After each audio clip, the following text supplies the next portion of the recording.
قالوا علي في عهده الميمون حقق منجزات ما قد رئيس قبله ولا بعده خدمنا خدمته. السد والبترول والمستشفيات والجامعات والغاز والطرقات والجيش العظيم وقوته. لولا علي ما حلقت في جو صنعاء طائرات، واسم اليمن لولا علي ما كل دولة سمعته. قلت الأخيرة صح، ضم اسم اليمن في لائحات الفقر والجوع والمرض والخوف وشوه سمعته. ما عاد رئيس إلا وقد عفاش قال له هات هات، كم يمنح ومساعدات كل الدول قد أعطته. كل المصالح في زمن صالح، هبات وتبرعات المسلمين والكافرين صبوا بنوك لا جعبته.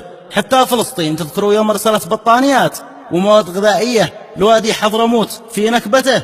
إن جاء مطر يشحت، يقول السيل شل المحافظات، والنفرقت يستثمر السبع العجاف بطريقته. يعني علي شحات بن شحات بالسبع اللغات، كم قد أكل باسم اليمن الله لبرا ذمته. وعاد بعض الناس يتشدق بذكر المنجزات، من يسمعه ظن اليمن فاق الدول في نهضته. أصاه شبعنا كذب، تلثين دخلنا خضره وقات. اشكر أبوك ذي أكل عيشك من زراعة جربته. عفاشكم معروف مذموم الصفات والمنجزات، الله يلعن منجزات عفاش ويلعن صورته. عفاشكم معروف مذموم الصفات والمنجزات، الله يخزي منجزات عفاش ويخزي صورته.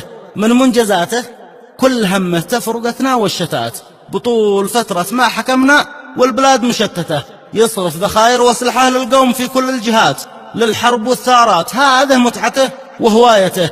أحيانا يصنع قاعدة وصرف لهم متفجرات، ويقول لهم من جاكم اسمه فجروا سيارته. بعد الحروب الست في صعده أهم المنجزات الحوثيين من أهل بيت عفاش، بل من شيعته. من منجزاته دمر الفرقة بدون مسببات، وزاد وفى بالحرس في صف أعداء أمته. من منجزاته نهب كل الصادرات والواردات إلى دبي وسويسرا، عبا ونمى ثروته. من منجزاته اغتيالات تختلف في التسميات، حادث مروري طائرة تسقط ومترات فالته. من منجزاته قتل بالجملة عبوات ملصقات. من منجزاته قتل سواقه وأيضا زوجته. من منجزاته انقلاب غاشم يليه مناورات، وحارب الجيران أول من سعوا في نصرته. من منجزاته أسلحة دولة بيد ميليشيات، يوجه الصاروخ على القبلة ويقصف كعبته. ليه منعكم لا تمدحوا سارق كثير السيئات؟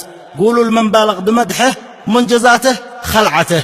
عاد الزمن شاهد، وعاد ثلثين كل المنشآت ورثهن المرحوم إبراهيم رحم من ربته. حكم 3 سنين ورث كل شيء فيها ومات، مقتول بمسدس علي يلعن أبو من جابته.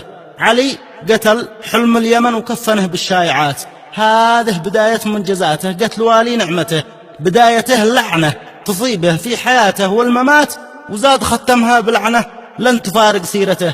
واختام قولي أسأل الرحمن عونه والثبات، الله يلطف باليمن وأهله وينزل رحمته.